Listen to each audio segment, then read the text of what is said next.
they've developed a robot that is fueled by bodies. Like you could use it on a battlefield, and it could consume bodies. I think it's very understandable, the disillusionment with the way the institutions have been captured or have been corrupted or perverted or whatever it is that's happened to them. The way Yeonmi Park describes North Korea is actually the way North Korea is right now. Yeah. So don't think that can't happen here. Don't think that can. They're regulating podcasts in Canada. Oh, yeah. G'day. Welcome to Surfing the Discourse. This is the show where we deep dive into the conversations happening right now, and we try to figure out who's talking sense and who is talking nonsense. So today we have another good episode for you. Heaps of content coming up. I think this is going to be a longer one today, so strap in. We are focusing primarily on Konstantin Kisin, as you have undoubtedly inferred from the title. It's not only him, though, that we're going to be covering off. There'll be some unfortunate fellows caught in the crossfire. So the main content that I'll be covering is Konstantin Kisin's recent interviews on a couple of shows. So he was on Chris Williamson's Modern Wisdom podcast, and he was also on Joe Rogan's podcast. And so Joe and Chris are also going to get caught in the crossfire here. We've got some analysis of some of what they've said to cover as well. And we're going to be covering some interesting topics as we go. I think we'll be touching on global warming, for instance. We'll be touching on some psychological theories as espoused by Chris Williamson. And we'll see some of Joe's philosophical ideas and see whether they hold up to scrutiny. So, all right, Konstantin Kisin. Why is he the target of the day? Well, he's kind of been popping up on my radar recently. I've been sort of surfing the discourse, as you do, and Konstantin pops up every now and then. So it's becoming increasingly clear that he's a bit of a figure to watch out for. He's a rising star in the world of the commentariat, the alternative media sphere, and he seems to be one of these heterodox figures. In fact, we'll see in today's episode that is not too far off the mark, I think. So ultimately, we'll try to get a sense of whether he's somebody worth paying attention to, whether he is a reliable narrator, whether he's somebody that can be taken seriously, or whether he's somebody that you should take with a massive grain of salt. So who exactly is Konstantin Kisin? Well, he used to be a stand-up comedian, and he's not bad, actually, as a comedian. I did my due diligence and looked up a clip of him on YouTube and found it fairly amusing. It was just a 5-minute clip or so. But yeah, he seems to be no slouch in that department, so credit where it's due. But he's given up comedy now, and I think that would be largely owing to the success of his podcast that he started with fellow comedian Francis Foster. So they started this podcast called Trigonometry, I think in like 2018, and it's been kicking off lately. It's been popping. So I think they've accumulated quite a significant audience, and you'll notice if you click on their channel that they've been hosting a whole lot of high-profile guests. You know, they get Sam Harris and Eric Weinstein and all the usual suspects onto their show. So they've very much thrown themselves into the fray.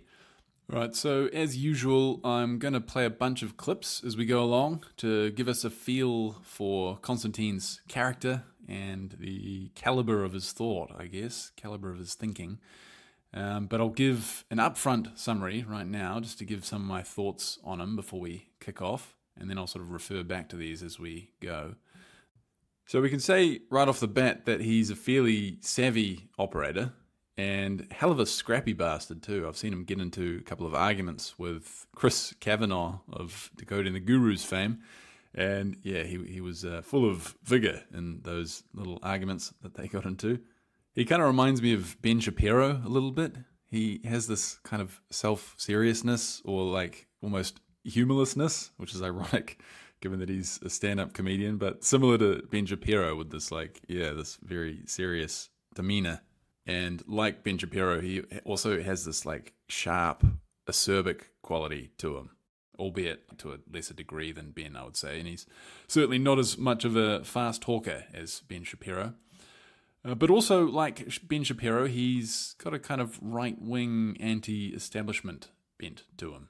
But again, in like a milder form. He's sort of Ben Shapiro light in a few ways.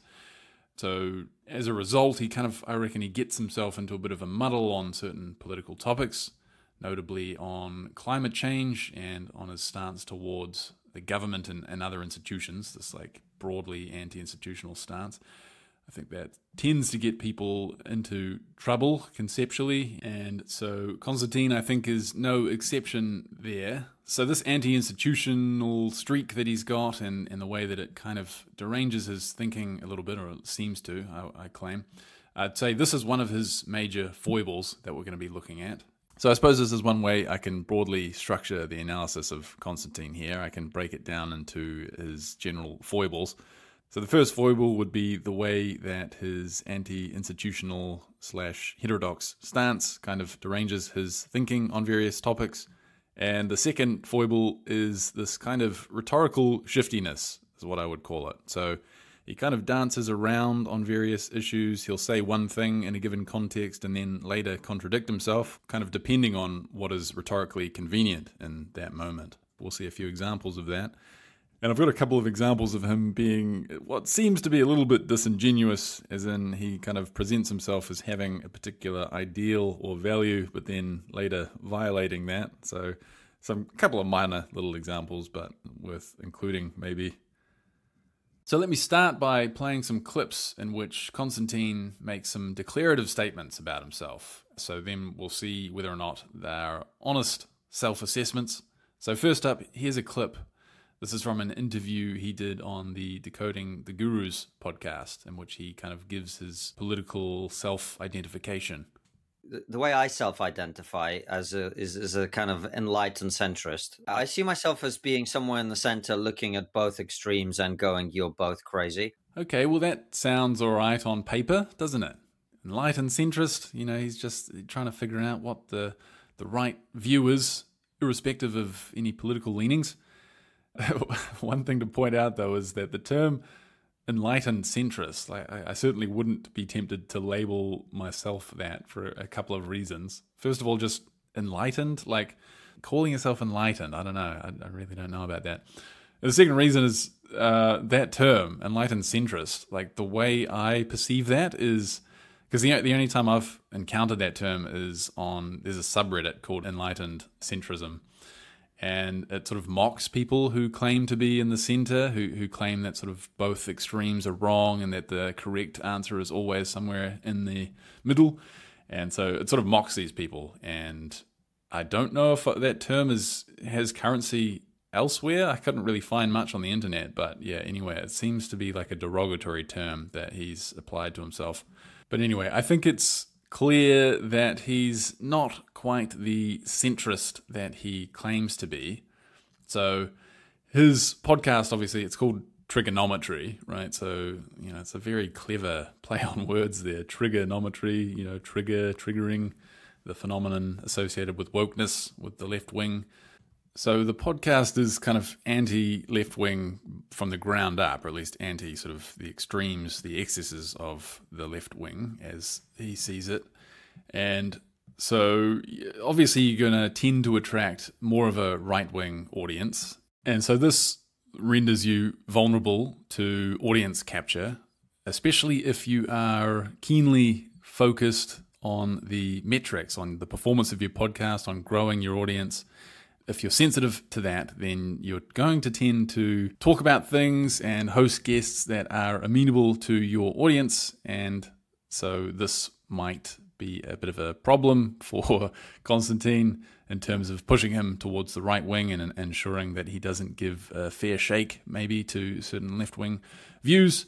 Now, he has stridently claimed to not be beholden to this kind of audience capture. And again, we heard him talk about how he's a centrist. But I think this is belied by a couple of things. For one thing, just the guests that they tend to host on the Trigonometry podcast tend to be more right-leaning. And the ideas that Konstantin himself expresses, I think, betray the fact that he's fairly ensconced in the right wing, particularly the faction of the right wing that is sort of heterodox and anti-institution, to the extent that that is a right wing phenomenon, and I guess there's a good case to be made that it is.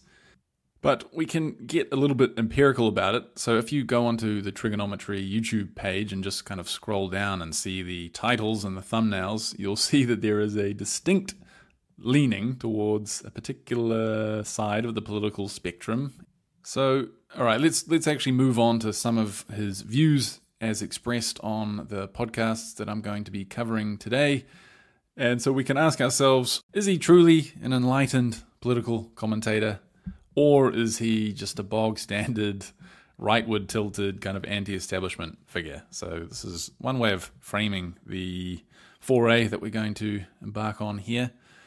So, okay, let's start with his views on institutions. So this is a clip from the podcast he did with Chris Williamson recently, in which Chris starts by pointing out essentially how being knee-jerk anti-establishment is just as lazy as sort of knee-jerk following the mainstream narrative. So does Konstantin agree with this?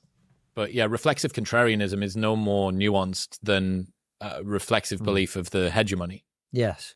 I don't judge people for that, because I think that's an element of my thinking, a kind of, I think it's very understandable, the disillusionment with the way the institutions have been captured or have been corrupted or perverted or whatever it is that's happened to them.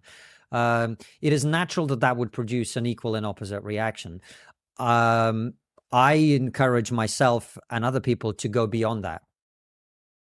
So there he is being pretty explicit in his anti-institutional views there. I love how he's the clarity and like precision of his analysis there, that they've been corrupted or perverted or captured. It's a good question though. Which is it? Have they been corrupted? Have they been captured? Or is it the case that they've merely been perverted? Not sure. This is one of the most pressing questions of our day though. Perverted or captured? And is it all of our institutions, Konstantin? What do you reckon? Is it the government agencies? Is it the media? Is it the scientific establishment? So we'll go through some clips now to see what he has to say about some of these specific institutions. So first up, here's a clip from a speech that Konstantin gave, which he released on his YouTube channel a couple of days ago. And he's going to take a pretty dim view of the mainstream media here. So listen to this. And to my colleagues in new media especially, I say this: the legacy media is dying for a reason. They cannot be saved, they cannot be reformed. Let's stop complaining about them and start building the media empires of the future ourselves. Wow, strong words indeed, eh? So cannot be reformed. The mainstream media's gone too far. It's time for them to step aside and make way for the new media companies. Incidentally, Konstantin happens to be in the process of building his own media company in the UK, so I wonder if that might have anything to do with his take here. But anyway, remember I said that one of Konstantin's foibles that I've noticed is this kind of rhetorical shiftiness. So to give a little bit of an indication of what I mean here, I'll play some more clips. These are from the Chris Williamson podcast, and so he's going to talk about the mainstream media here. And it's not clear that he's saying in these clips that the mainstream media is unreformable, so it might just have been a bit of a moment of rhetorical vigor that he was impelled to make that call in his speech. So anyway, listen to this. I see a lot of problems with new media too. I mean, and I've said this from day one in terms of what we do at Trigonometry. It's we don't have a budget to employ a bunch of people to do extensive research on things or to do fact checking for us. So we can't do certain things that the mainstream media can do and should do. The problem is the mainstream media isn't doing it either, right? But there's a really important role for the mainstream media. I just wish they'd play that role. Okay, so a slightly different perspective there. He's talking about how there is an important role for the mainstream media. He just wishes they would play it. Okay, so that's a different stance to saying that they are categorically unreformable. Okay, but he's a fan of research and fact-checking, and he acknowledges that the mainstream media can do this, right? So presumably he's aware of the fact that a lot of mainstream media companies do this. Like, of course they do research, and there are some that have like explicit fact-checking teams. So he's aware that this is a real phenomenon going on, but then he says in the same breath that they don't do it. So a little confused as to what his actual thoughts on the matter are. I tend to think that maybe, and this is just me being cynical perhaps, maybe he just wants to say negative things about the mainstream media and to treat them as a monolith, which is uniformly bad and which should be assiduously avoided. But again, he won't say that all the time, only when it's rhetorically convenient. So in the context of this conversation with Chris, he's being a little bit more nuanced, and so this next clip illustrates further the fact that he doesn't really think that the media is unreformable, at least not in this moment. So listen to this clip. Chris is going to ask him what the mainstream media can do to regain the trust of the public. So if he is consistent in his views, if he's not just shifting around rhetorically, then we would expect him here also to put his foot down and say, well, there's nothing that can be done. So let's see what he has to say. We need a media ecosystem that's trusted. We do need politicians who can be trusted.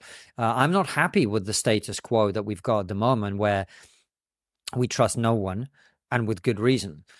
But the solution to that isn't to trust the mainstream. The solution is for the mainstream to become trustworthy. Yeah. Do you think that's even possible? I think it's very difficult in the modern environment. It's very, very difficult because I just see that we're running a small media organization. Just you are too, right? It's like, do you get everything right? Is your research always on point? So it's very, very difficult. Okay, so he's asked directly there what the mainstream media would need to do to become trustworthy. And his response seems to be that, well, it's just difficult for them to get the facts right because we know from experience that it's just intrinsically tough.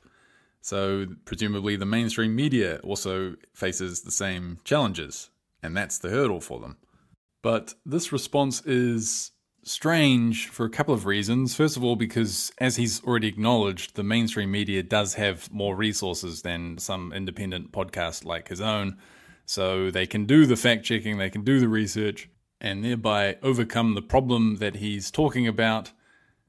So I think this is actually quite revealing about Konstantin's kind of mode of operation here. So he's really given us a confused jumble of ideas. The logic is all kind of tangled.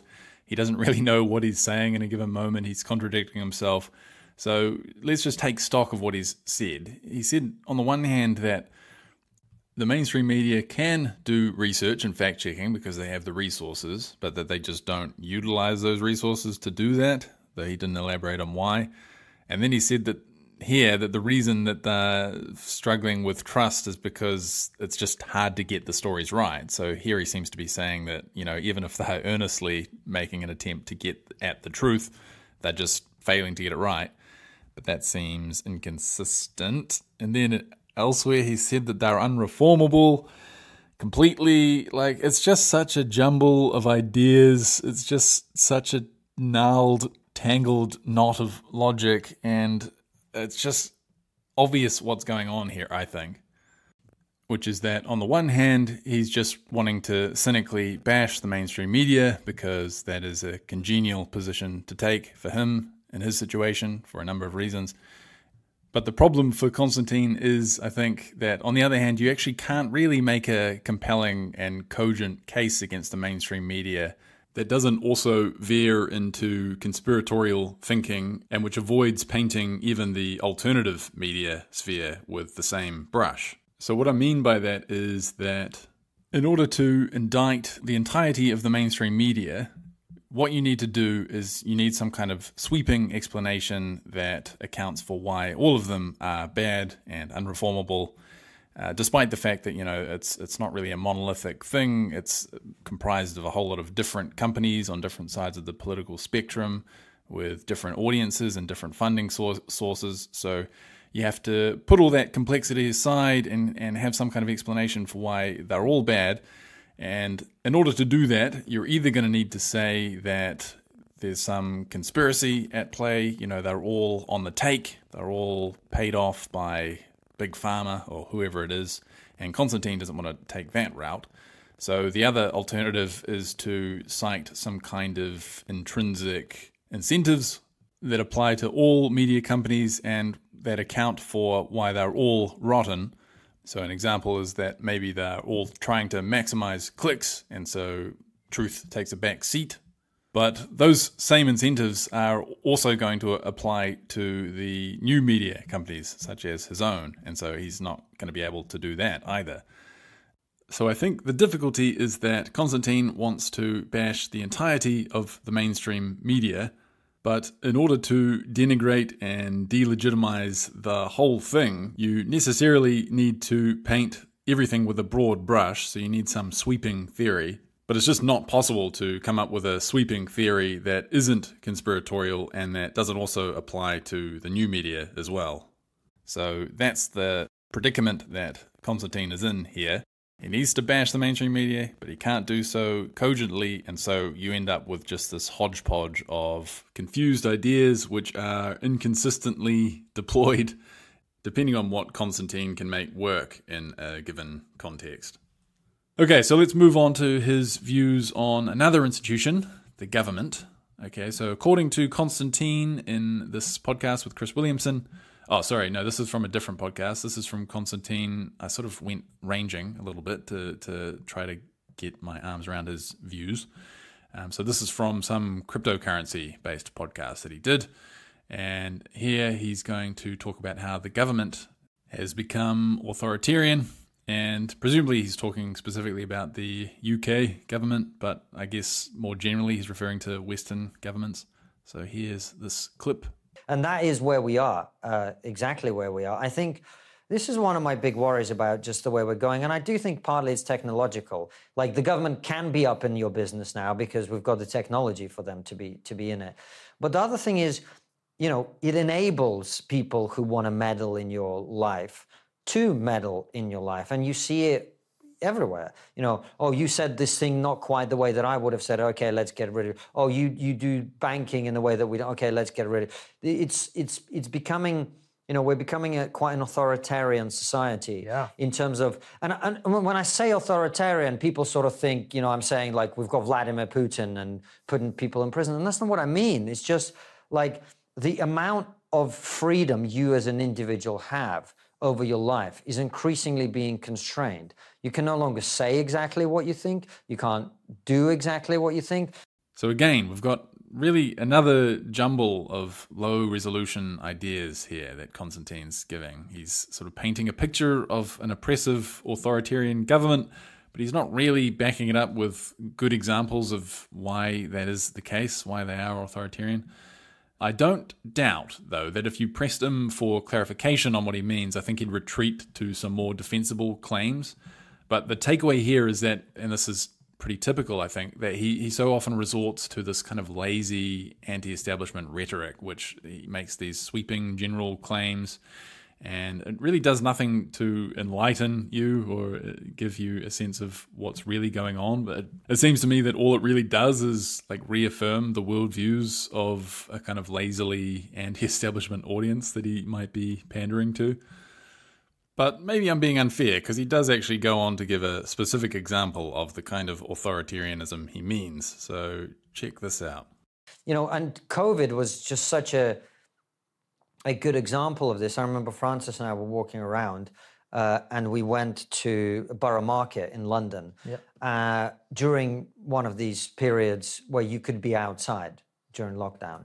And we were standing there chatting, and then a friend of ours came up that we hadn't seen, and we were talking, and then immediately out of nowhere, this guy in a high-vis jacket pops up, and he's like, sorry, no talking. What? Yeah.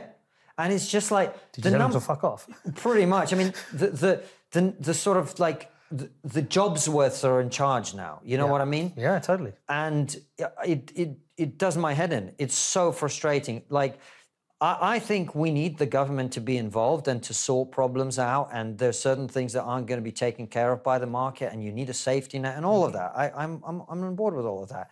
I do not want some government bureaucrat or apparatchik telling me what I can and can't put in my body, what I can and can't say, what I can and can't think.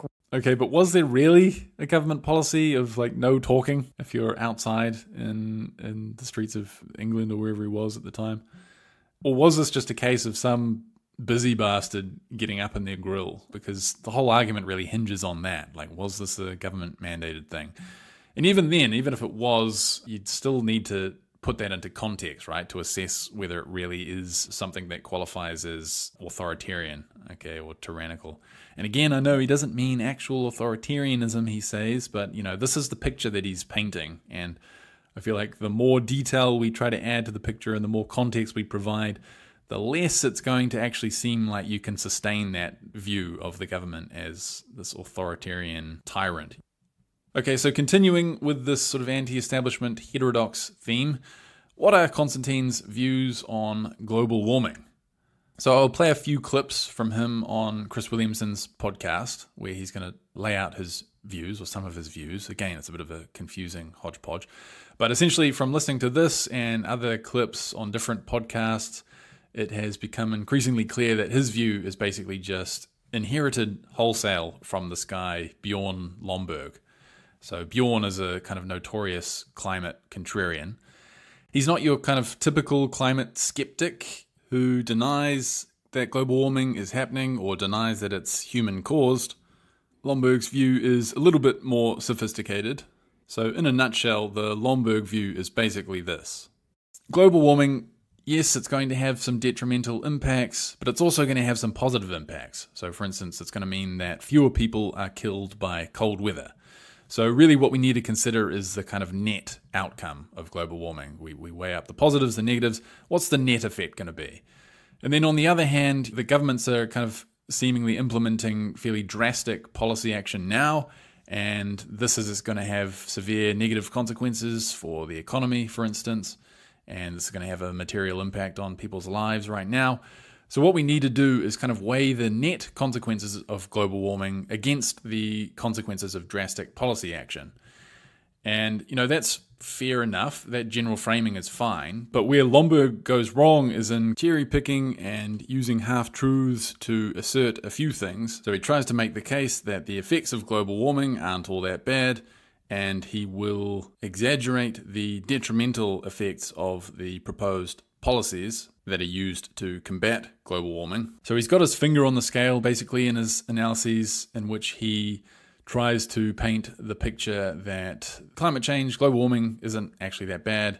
The drastic policies that are being suggested and implemented are a lot worse. So that's the gist of it. And Konstantin basically just parrots these views. So I'm just going to play a few clips of Konstantin basically echoing the Lomborg view, some specific arguments. Well, there is a lot of fuckery going on. What's interesting is I find the climate issue absolutely fascinating. It's genuinely fascinating to me because the historical ignorance on that issue that is being deliberately spread is like mind-blowing to me.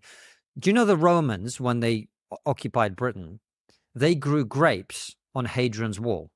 Hadrian's Wall, for people listening, is what used to protect what is now England from what is now Scotland, right? One of the northernmost points on the British Isles. Now, if you don't know Scotland, average weather in Scotland in August is like 18 degrees and rain at best, right? So what we are being told about that issue is absolutely mind-blowingly, incredibly unhelpful and inaccurate. Okay, and here's another one. After my Oxford speech went viral, I had a lot of invitations to go and speak to different people. And I was talking to this guy who works for the Indian government at a high level. And he told me when India became independent in 1947, average life expectancy was 37 years old in India. And today it's, I think, 82. Actually, he's got that figure quite wrong. It's actually 70, just over 70 years is the current life expectancy. Minor quibble. But anyway, moving on. And that's because they burn fossil fuels. Now, are we saying to 1 billion plus Indian people they're not allowed to do that anymore? No, I don't think anyone is going to say that they can't do that anymore. I don't think, is anyone saying that? I don't think so. I mean, certainly that's not even happening in developed nations, right? Like nobody's prohibiting fossil fuels. It's like I think what's going on is there's a more careful and judicious effort to kind of gradually phase out the use of fossil fuels and to bring in renewables and this kind of thing. So yeah, no, I don't think people are just going to ban fossil fuels in India and consign them to poverty and misery. And I also think human beings love a doomsday narrative. And a portion of the sort of side that I've been arguing on, which is this anti-woke side, is like the barbarians at the gates. Now, I genuinely think that's true. I think we are undermining the founding pillars of our civilization, but there is an appeal to that worldview. And if you look back, neither of us are old enough, but in the 1970s, the planet was cooling and everybody was terrified of global cooling. Yeah, the global cooling idea, the idea that we were once panicked about that, is definitely a massive misrepresentation. And this is like a canard of the kind of climate skeptics of today. So I've looked into this before, and there was a paper that documented or catalogued all of the climate science papers from the 1970s, or around that era that they're talking about, just to try to get a picture of what the scientific view was at the time. And even then, the vast majority of papers were about global warming. There was some question about whether global cooling was an issue. I think it was something to do with the particulates from pollution were potentially going to blot out the sun, and so the globe was going to cool. But this was not a big scare. You know, there's some newspaper articles you can find about it, but it wasn't a widespread thing, and there certainly wasn't a scientific consensus on the matter. And it was still the case at the time that global warming was the central concern of climate scientists. So this claim is misleading at best. It doesn't make any sense. It doesn't make any logical sense. The things that are being suggested that we do don't make any sense. The way we're approaching it doesn't make any sense. It's incredible to me, the way this conversation is being had. So it doesn't make logical sense, right? If you believe that the costs of action really do outweigh the benefits, and you really do believe that global warming's effects aren't all that bad, then yeah, the response doesn't make sense. The thing is, though, this really comes down to fairly complex and technical analyses of, for instance, using models to project the expected consequences of global warming, and cost-benefit analyses to specify the right policy settings. And I'll freely acknowledge that I totally lack the expertise and knowledge to carry this out for myself. So what you need to do instead, if you want to make sense of the situation, is to defer to experts. And Konstantin, of course, is deferring to his expert, which is Bjorn Lomborg, and his ilk. Personally, I feel much more confident backing the kind of mainstream consensus here, the institutional consensus that has arisen through the consensus of climate scientists and careful analysis by the relevant experts in collaboration with each other internationally. So, you know, authorities like the International Panel on Climate Change, which is a UN organization, I think, or like NASA, all of whom are aligned more or less on the issue and who are assessing the intricacies of the situation and providing policy recommendations. And the beauty of going with the mainstream consensus here is that you don't need to be baffled like Konstantin is about just what's going on and why everybody's getting it wrong, because, well, they're not getting it wrong. You are. So whereas he's completely bewildered by the situation, all I need to do is explain how it is that somebody like Bjorn Lomborg has gotten things wrong, which is not difficult to explain. You can simply appeal to things like confirmation bias and the fact that he's staked his reputation on this particular view, and so has a significant incentive to find a particular result. Much harder to tell that story about institutions, right, and networks of scientists working in collaboration and so on.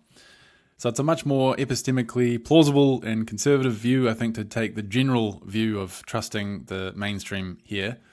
And it also means that I don't have to engage in harebrained speculation about why they are all getting it wrong, which is what Konstantin does in these clips that I'll play for you now. And I would love to know what's going on with that shit.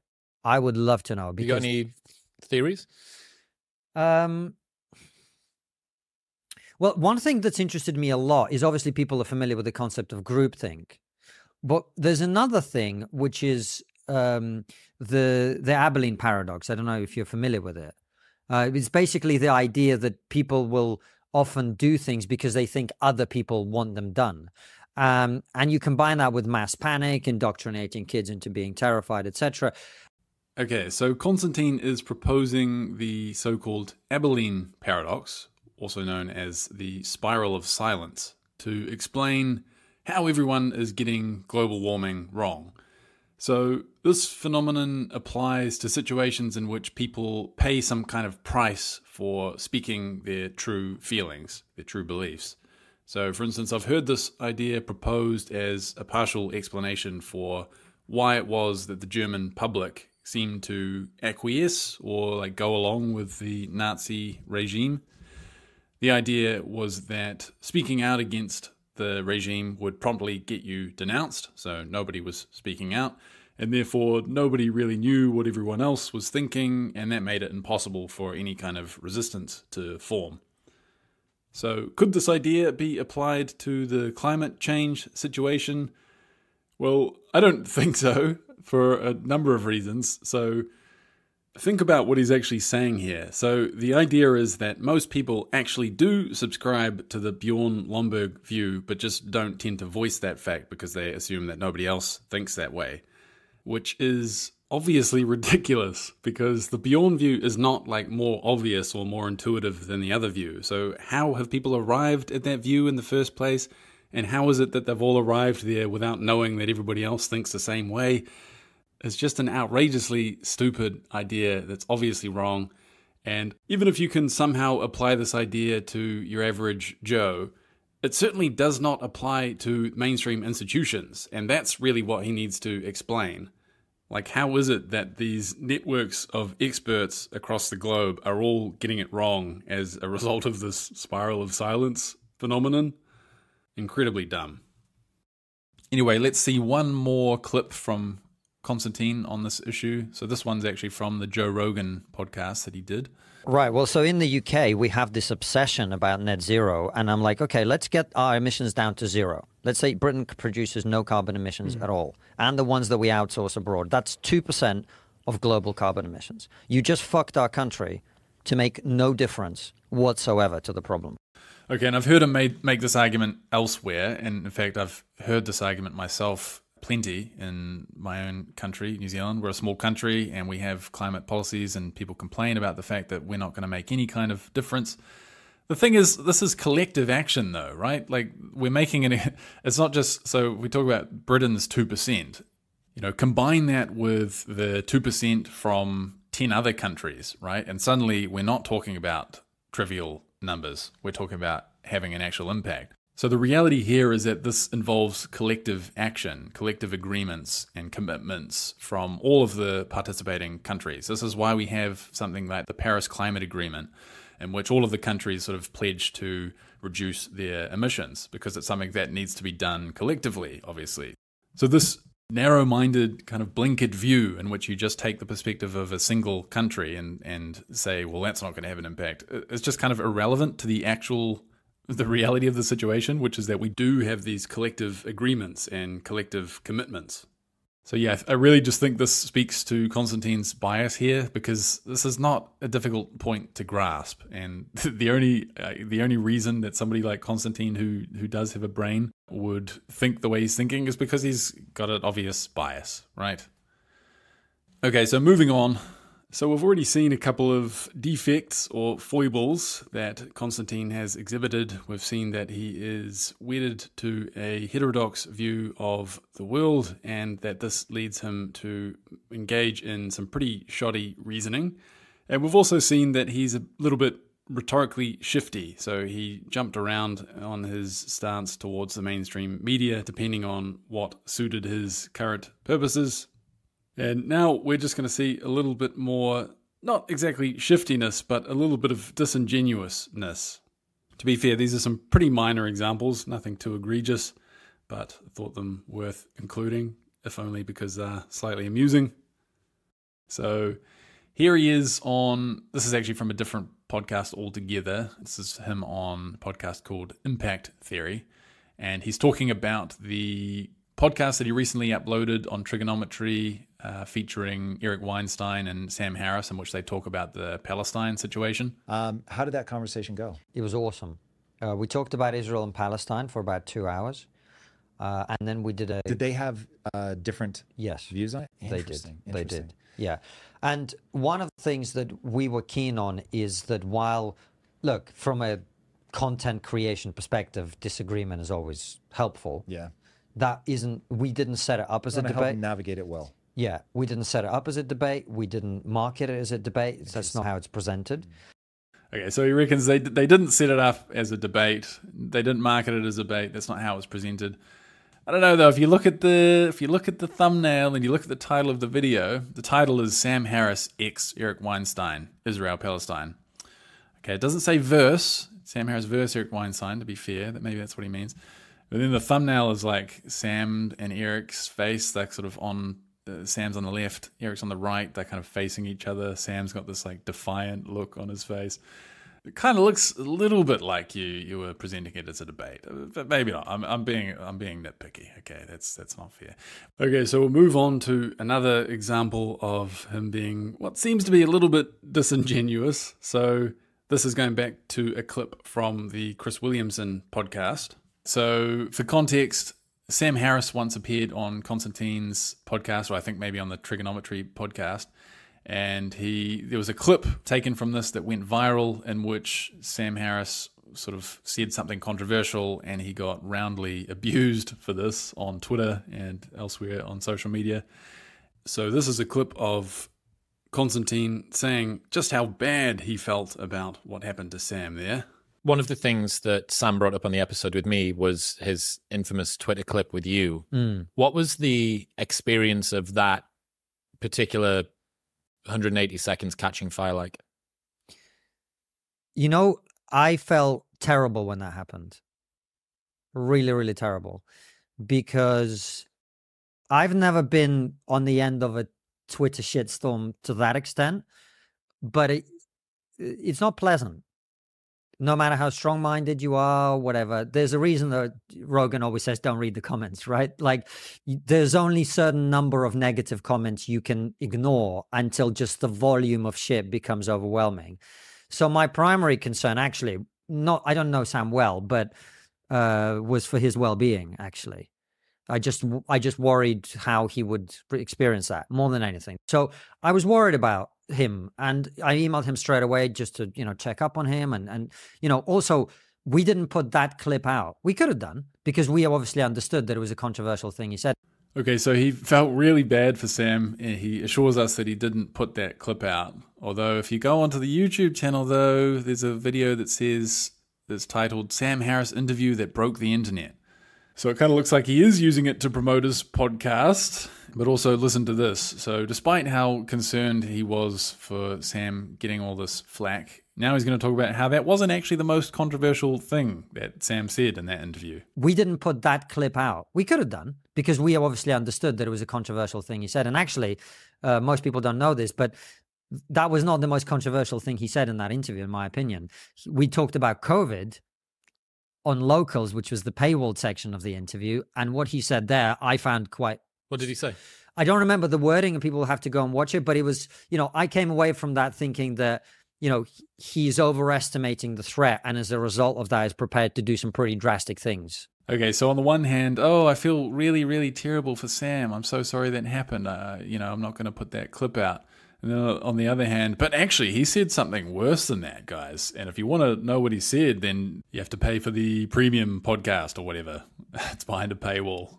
So yeah, I don't know. Bit of a contradiction, is it not?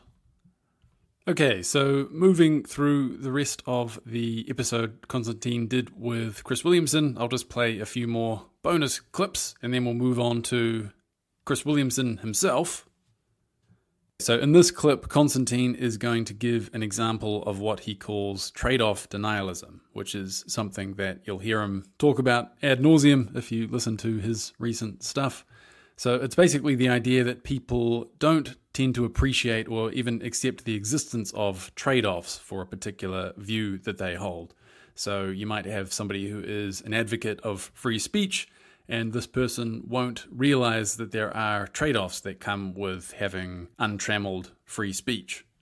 So the context here, he's talking about being on a British show called Question Time, and this is where sort of a bunch of guests gather around and get interviewed on political questions, I think. And he talks about how there was there's a warm-up question beforehand that's not aired. And the question they asked was something about whether Trump should be banned from Facebook. I don't think I've told this story publicly, but last time I did Question Time is this big political discussion program here in the UK. Before they do their show, they do a warm-up question that's not recorded and it's not released. And the conversation at that time was Donald Trump had just been unbanned on Facebook and whether that was okay. And they went to me first, and I was like, look, not that I'm his biggest fan, but I do think the former or sitting president of the United States should be able to speak in public. Yeah, I do, controversial as that is.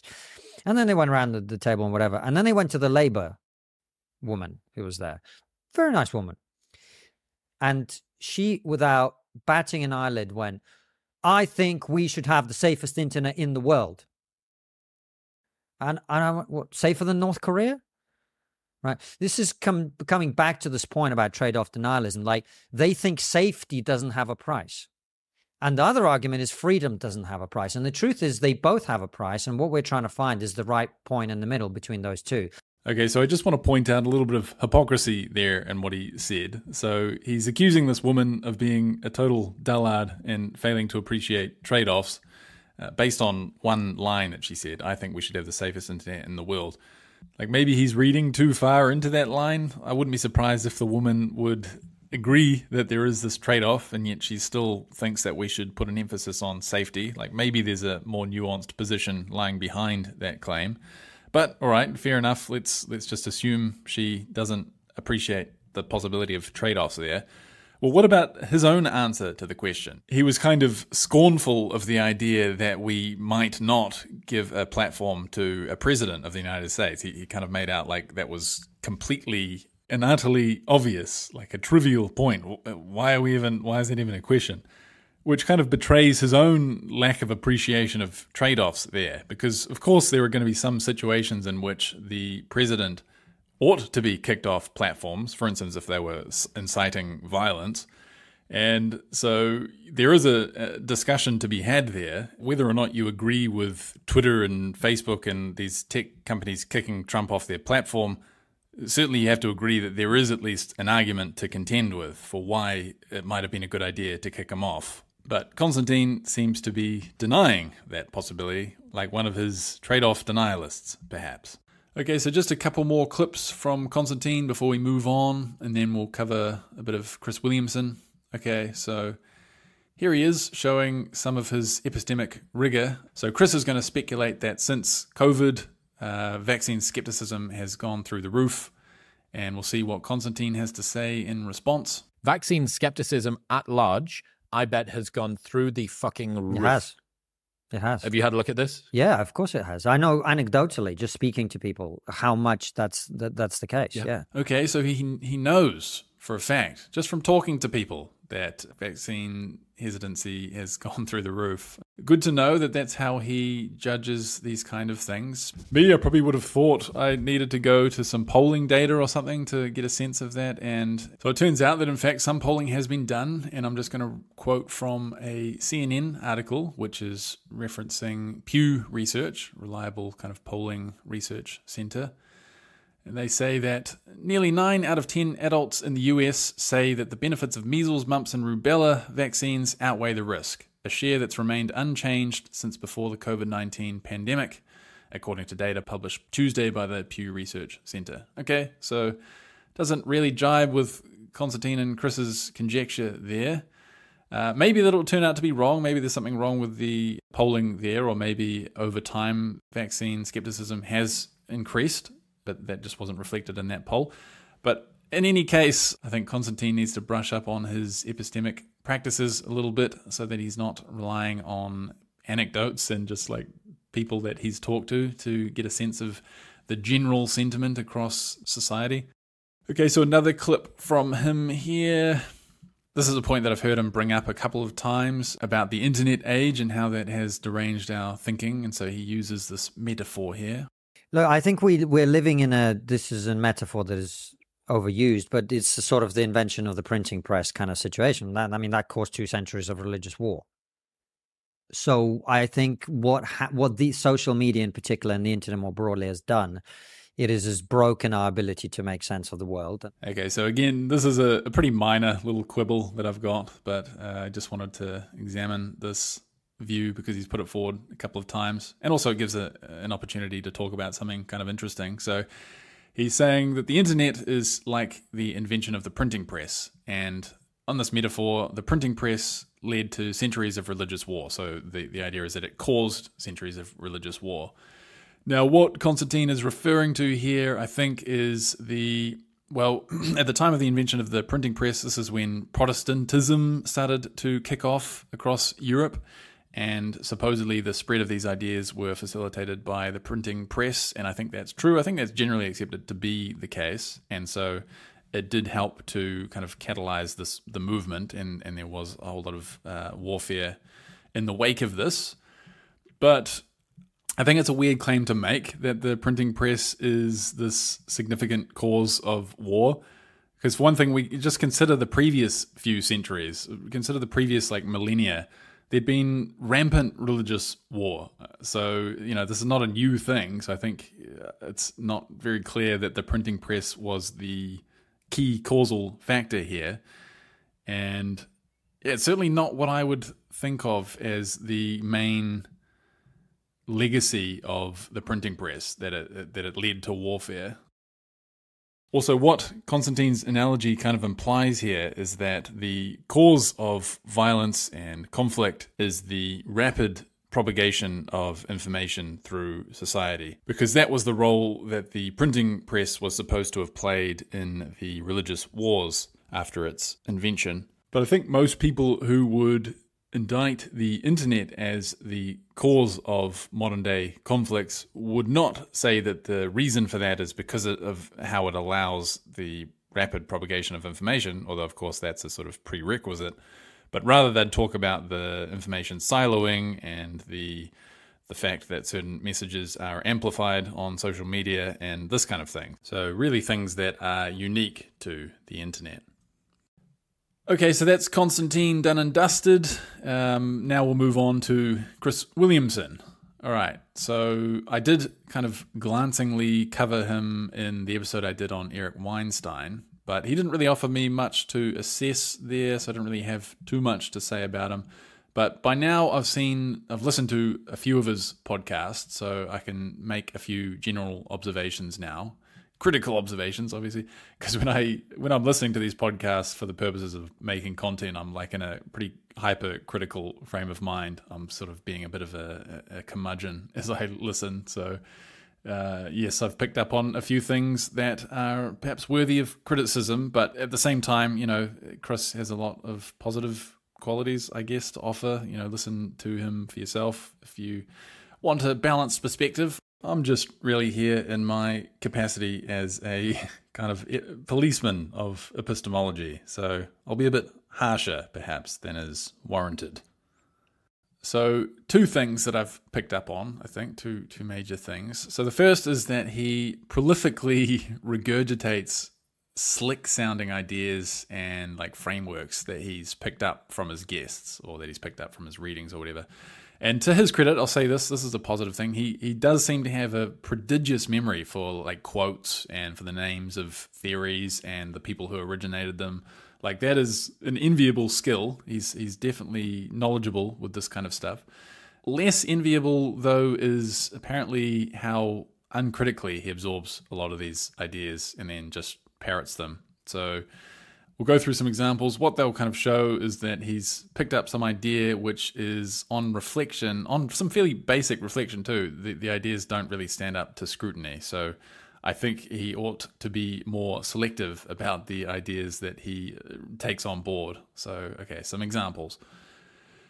In this first clip, he's talking about what makes you attractive to the opposite sex. And his guest mentions the idea that people are attracted to passion. And this reminds him of a quote from a book he's read. There's a line from Artificial Intelligence to Zombies, Rationality from A to Z by Eliezer Yudkowsky. And he writes this book about rationality, which is cognitive biases and the ways that our thinking goes awry and stuff. And at the start of it, he says, people take the piss out of rationalists, not because being in love with rationality is strange, but because it's so rare to love anything in the modern world. Okay, so people take the piss out of rationalists because these people just love rationalism so much, and that's apparently something worthy of mockery. That's the claim, and I think it's total bullshit. So, first of all, we don't even need to get into what the rationalist group actually is for you to know that this point is bullshit. Just ask yourself, do people really make fun of people who love things or are passionate about things? No, right? I think we tend to celebrate it. Like when somebody's passionate about their career or passionate about, I don't know, a hobby or something, as long as the hobby itself, the thing itself isn't ridicule worthy, then this is something we admire, we respect when people are passionate about things, when people care about things. So I think just on the surface, this is like a bogus point. I don't think people do actually do this. Oh, look, this guy loves reading so much. What a loser. This guy loves collecting fossils so much. What an absolute loser. Like, this is more of a schoolyard bully type thing as opposed to a general phenomenon that obtains in society writ large. So yeah, I think the basic sentiment here is totally bogus, and Chris ought to have realized that, because a moment's reflection really disabuses you, I think, of that idea. But we have another reason to call bullshit, which is that there is actually a perfectly good explanation for why people take the piss out of rationalism, or more accurately, out of the specific group of rationalist people that the author, I think, is referring to. And so I'll try to give you a bit of a flavor for why that might be. So Eliezer Yudkowsky, who's the author of the book and the quote that Chris was citing there, is also the founder of a website called Less Wrong, which is a website that's sort of community-based, in which authors contribute articles and there's discussions about the articles.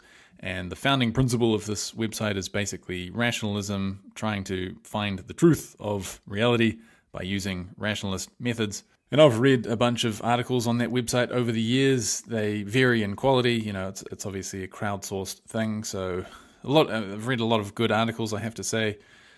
I've read some silly ones too, but I think one of the main reasons this community has made themselves targets of ridicule is for a couple of controversies on the website, one in particular that comes to mind. So there was this infamous case of what's called Rocco's basilisk. So this was like a thought experiment that the community came up with, somebody came up with it, and then it proceeded to create pandemonium and just widespread fear, I think, on the community. And basically the thought experiment uses rigorous logic to show that in the future, AI research is going to yield or produce a superintelligence, this is Rocco's basilisk, which is going to punish or torture anybody who knew about its possible existence, in other words, who knew about this thought experiment, but who didn't help to bring it into existence.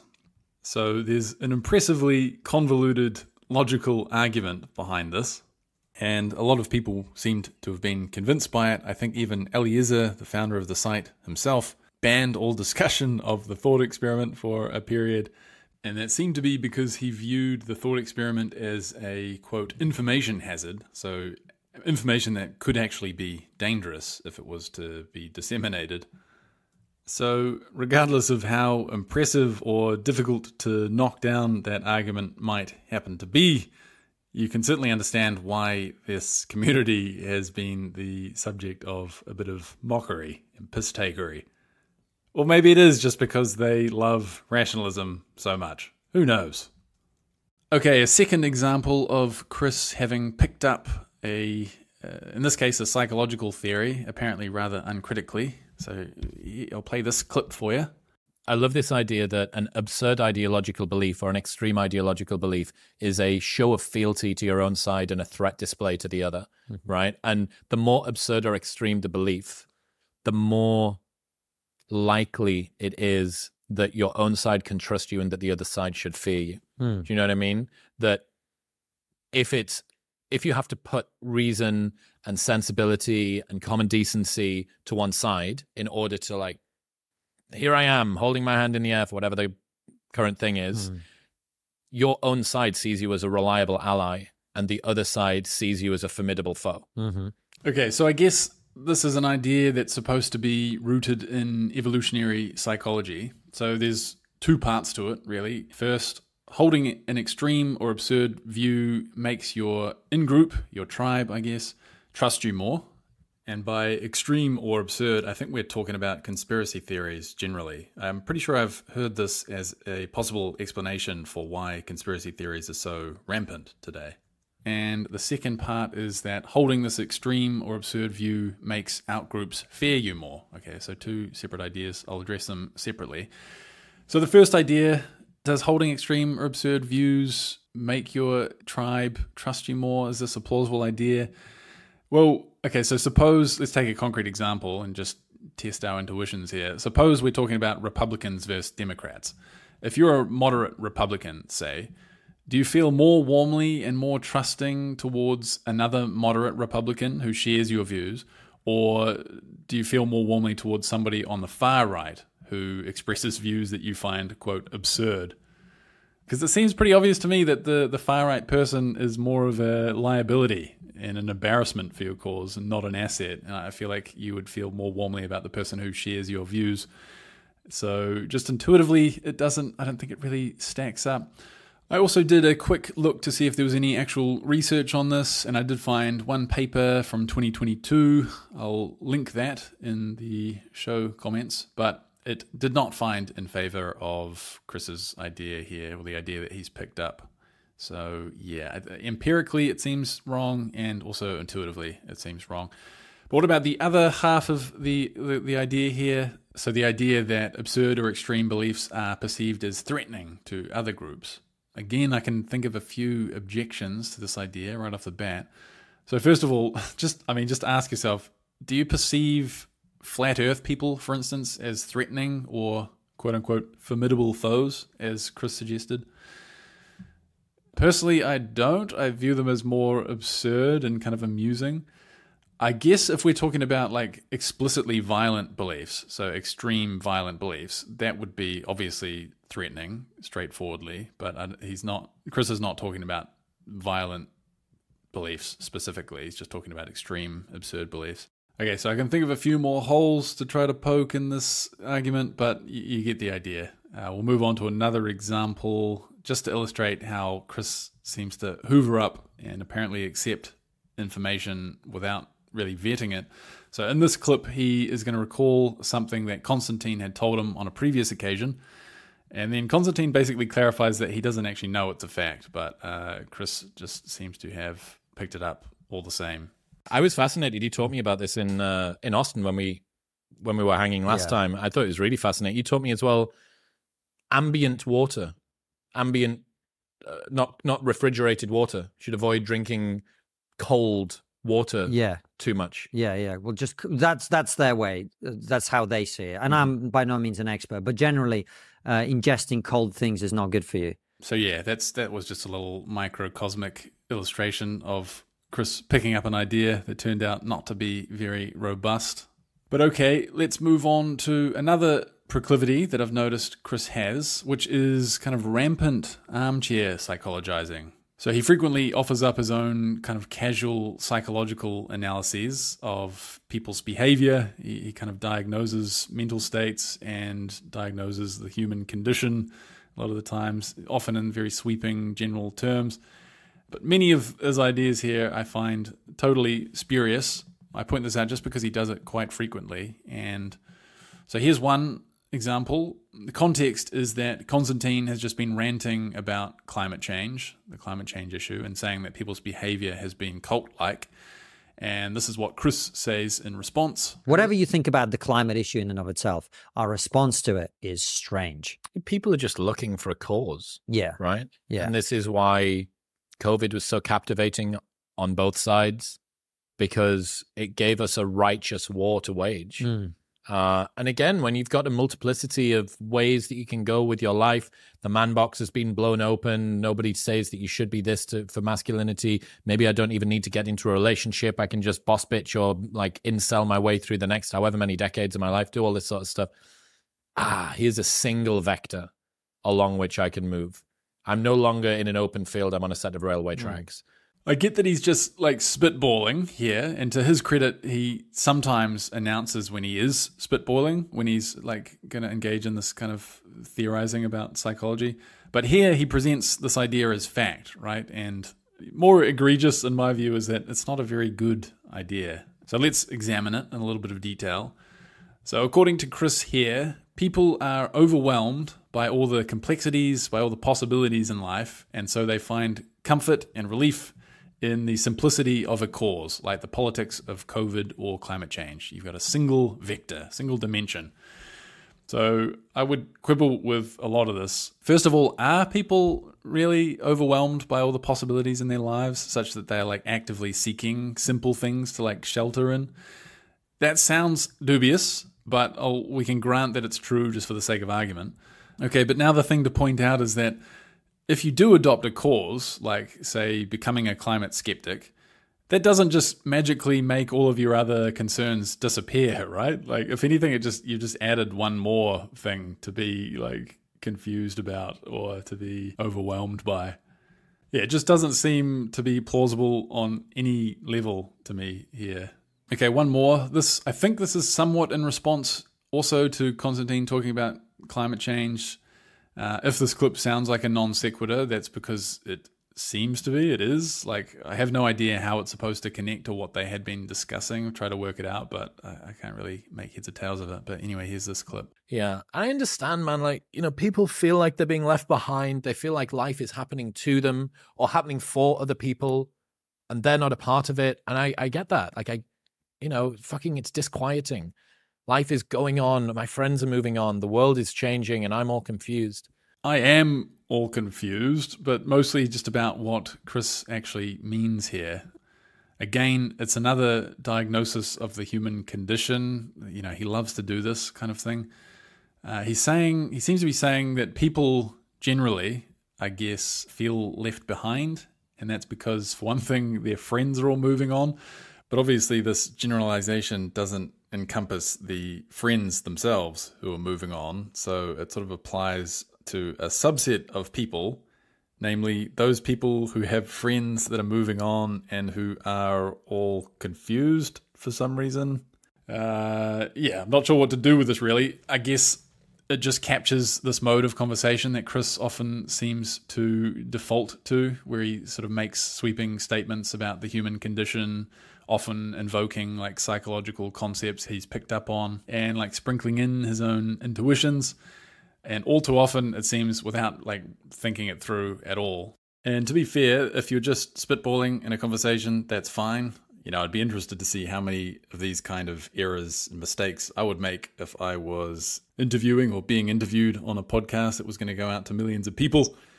But I suppose the main legitimate criticism is of the ideas that he picks up and then frequently reuses without ever really having considered whether they make much sense or not. That is something I would hope that I wouldn't do. Okay, so one more clip from Chris, and then I'll move on to some bonus clips from the Joe Rogan podcast that Konstantin went on. So the last time I looked at Chris, which was in the Eric Weinstein episode, I kind of noted how he just goes along with Eric's conspiratorial thinking. But I more or less wrote that off as just him being agreeable to Eric. Like I kind of assumed that he didn't really subscribe to any of the wackier ideas that Eric was espousing. But he did say, so in that episode, he said one pretty wacky thing, which was that it's possible that our institutions, the media and government, I guess, might have been deliberately creating a messy information landscape for nefarious reasons. And again, I wrote that off as just him play acting with Eric. But to my surprise, he actually brings up the same point again in this podcast with Konstantin, and more or less unprompted too. So I thought it was worth bringing up. So here, listen to this clip. Is what yogurt. I love yogurt so much, though. Dairy also not great, as I understand it. I mean, look, I'm not supposed to eat red meat, and I eat mostly red meat, so you break the rules sometimes. Yeah, but no, I understand what you mean. That different sort of strokes for different folks. But fucking hell, like even if there can be different strokes for different folks, I should be able to find a source that can. I'm this kind of a person, therefore I can do this kind of a thing, and this is where if I was more conspiratorial, I would say that the goal of a messy information landscape is not to convince you of any one narrative, but to convince you that no narrative can be trusted. Mm. And it seems to me that if I was maybe even a nefarious domestic actor wanting to make a sort of nihilistic, fatalistic, placid, not compliant, but just like surrendered populace. Well, you know the Maybe that would rat work. electric. So it's worth noting that he brings this up in the context of, I guess, like health and nutrition, about like what foods are healthy. And I suppose the fact that it's notoriously difficult to get clear about what's good for you and what isn't.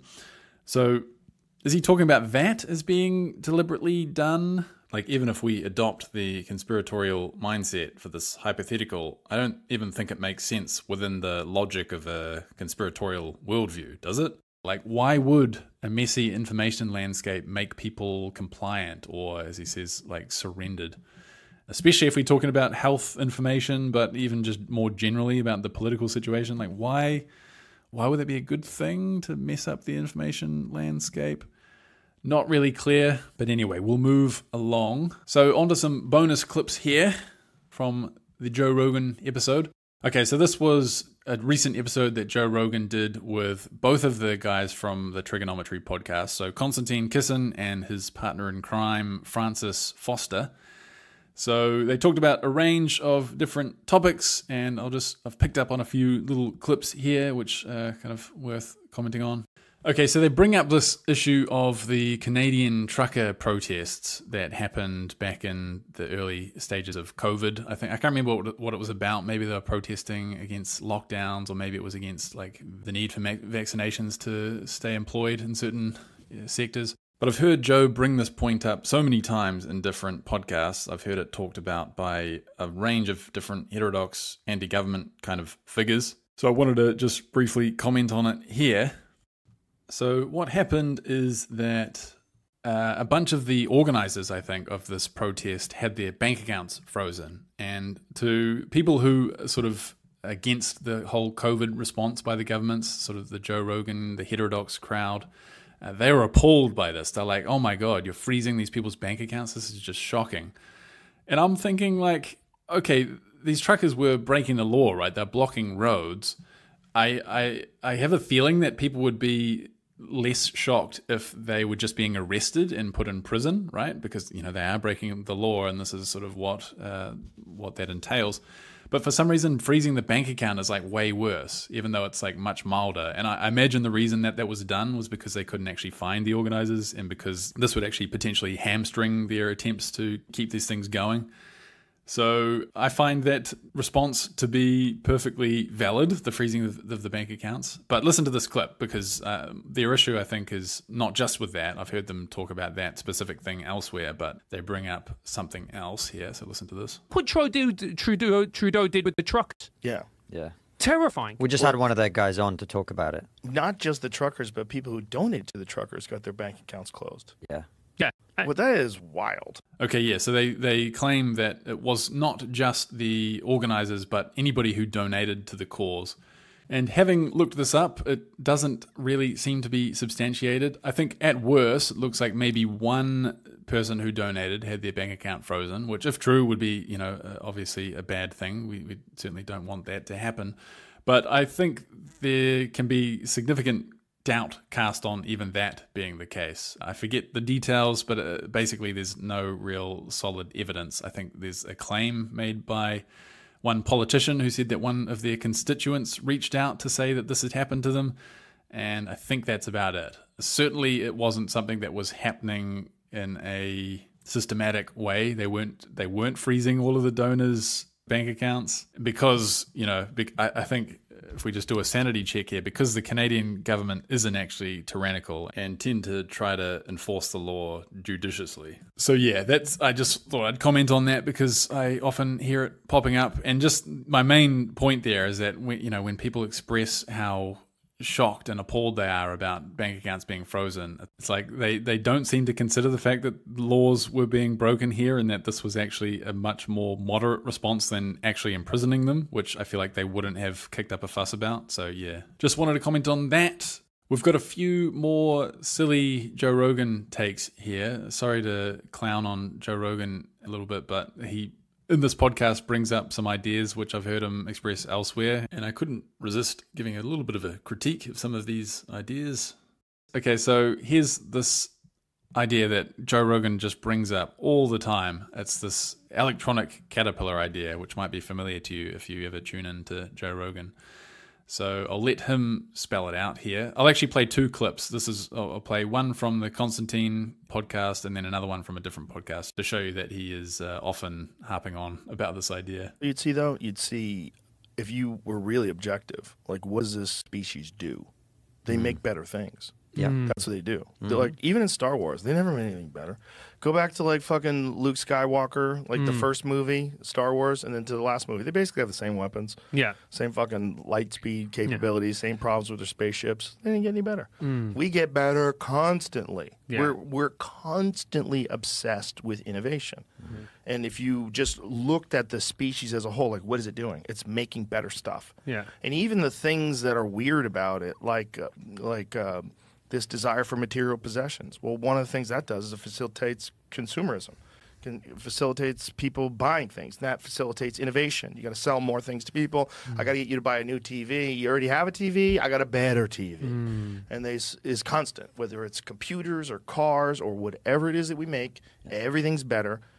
I think, and when you combine that with this new emergence of AI, we're looking at another life form. We're like building another life form. We're going to build an artificial life form that's way superior to us.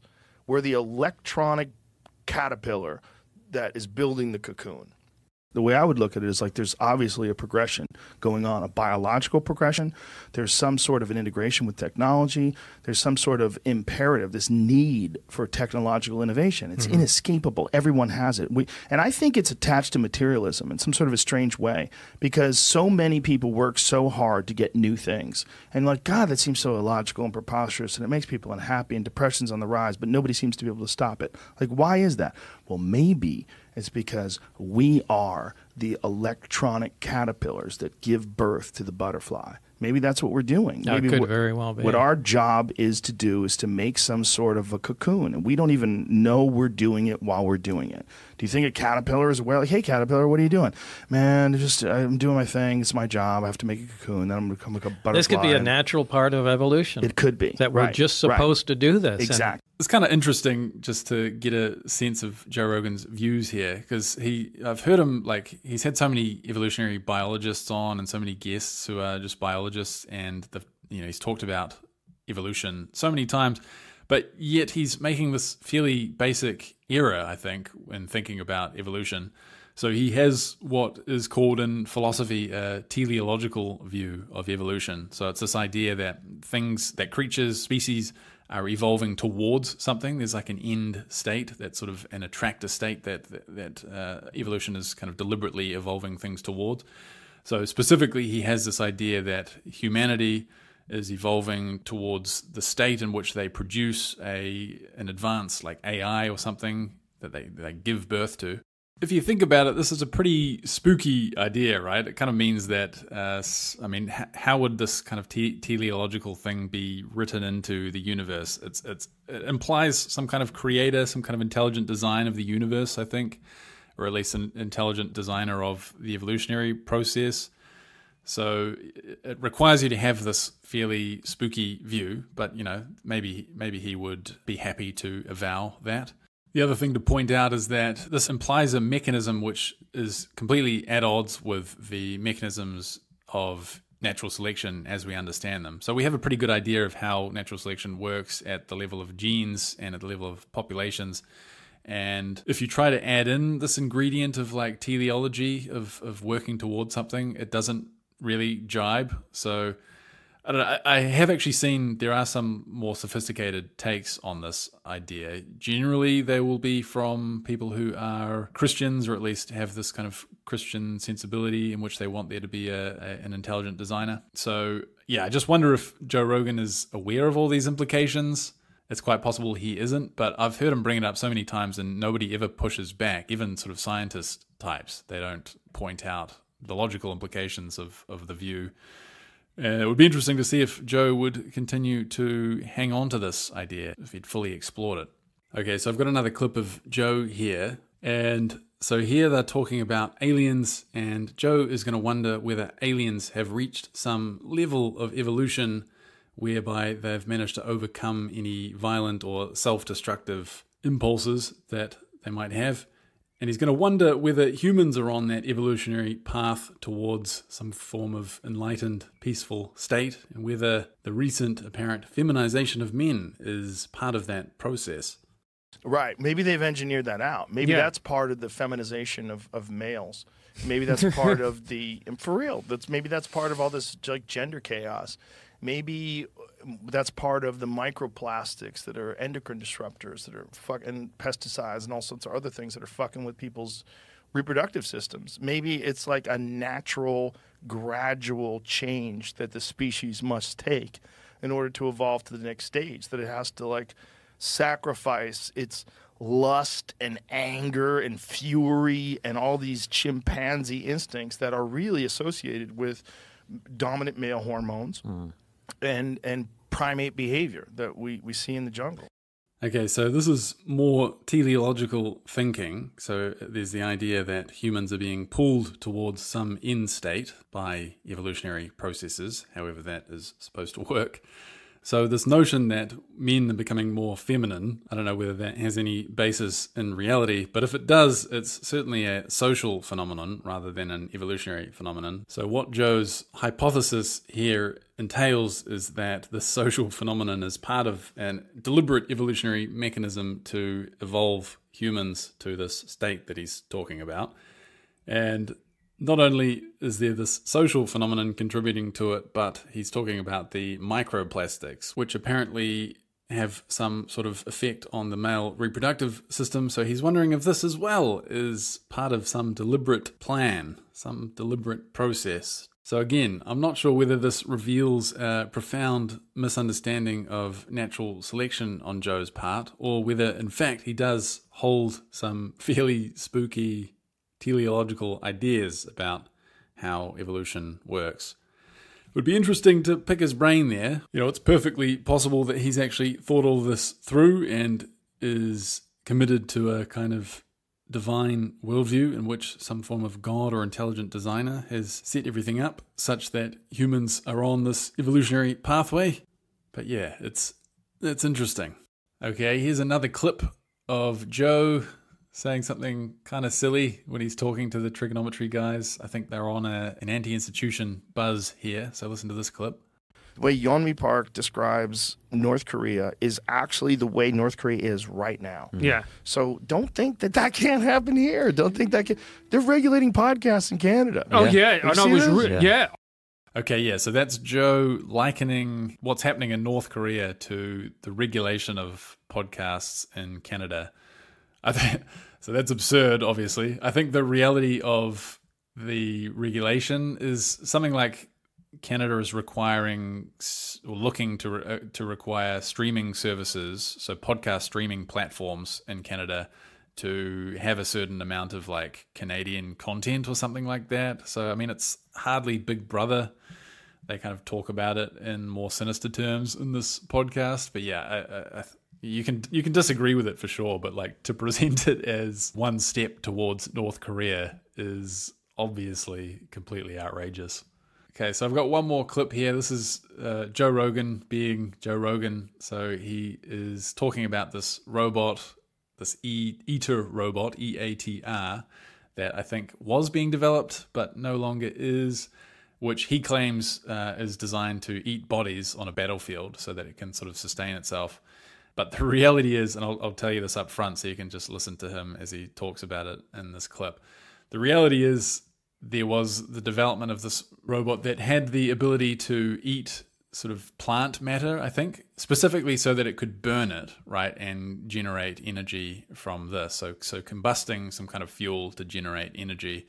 And this would have to be something that's dry and woody, probably, so like dried vegetation, and it's going to be a fairly basic energy production system, I imagine. Whereas what Joe is imagining is going on is that it was designed to consume bodies. Bodies cannot be burned in this way, I don't think, at least not easily. So the view is this kind of dystopian future type view of killer robots eating bodies. It's a compelling image. It's sufficiently sort of frightening and futuristic that you can see why Joe's kind of so excited about it. But the reality is it's a far more mundane thing that just burns plant fuel, and I don't think is even still in development. So here's this clip. You know what the Eater robot is? Have you ever heard of that? No. The Eater robot is, I think this is a DARPA program as well. They've developed a robot that is fueled by biological fuel, like biological waste, like bodies. Like you could use it on a battlefield, and it can consume bodies. What? Yeah, it consumes things for fuel. Yeah, it can consume plants, I think, too. But the implication is, when they said biological, I was like, oh, Jesus. Yeah. When you say biological, I don't think plants. I think like human beings, like dead bodies on a battlefield. Like if you have a robot that kills people and eats them, and that's how it fuels itself, you don't need to charge it. It just goes on whatever energy it extracts from consuming flesh. Okay, so we are going to wrap things up there. So we have covered Konstantin Kisin, Chris Williamson, and then a little bit of bonus content for you at the end there. So what did we discover about Konstantin Kisin? He's a bit of a heterodox character, notwithstanding what he claims, which is that he's an enlightened centrist. He's very much on board with being anti-establishment. He's against the media, the mainstream media. He's against the government in many ways, very critical, I should say, of all these things.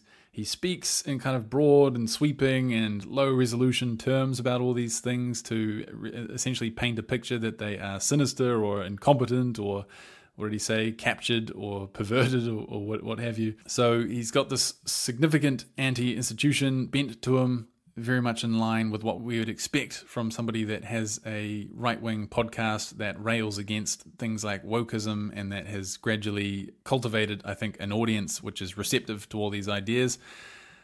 I've also noticed in Konstantin the tendency to kind of shift his view depending on what is rhetorically convenient. So this is something you should look out for when you listen to Konstantin.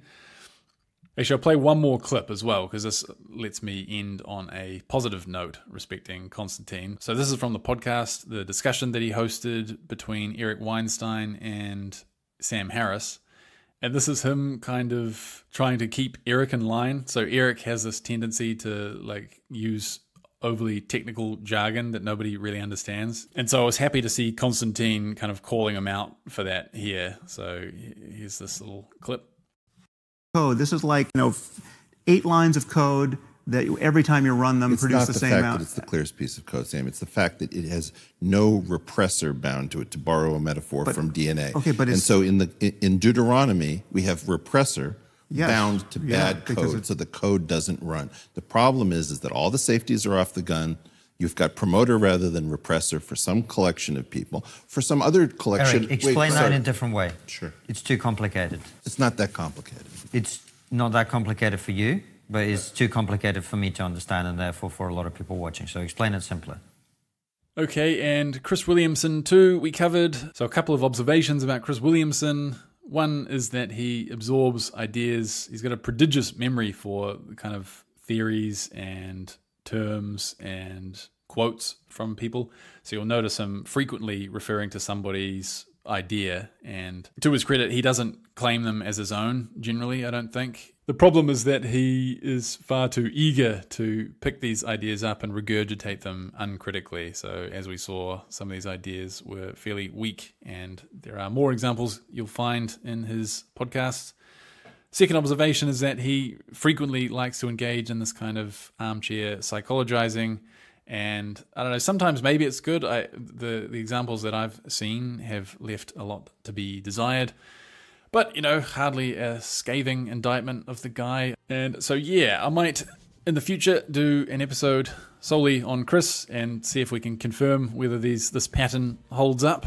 It does seem to be the case from what I've seen. But yeah, I hope you found something to enjoy in this episode, and I'll see you again next time.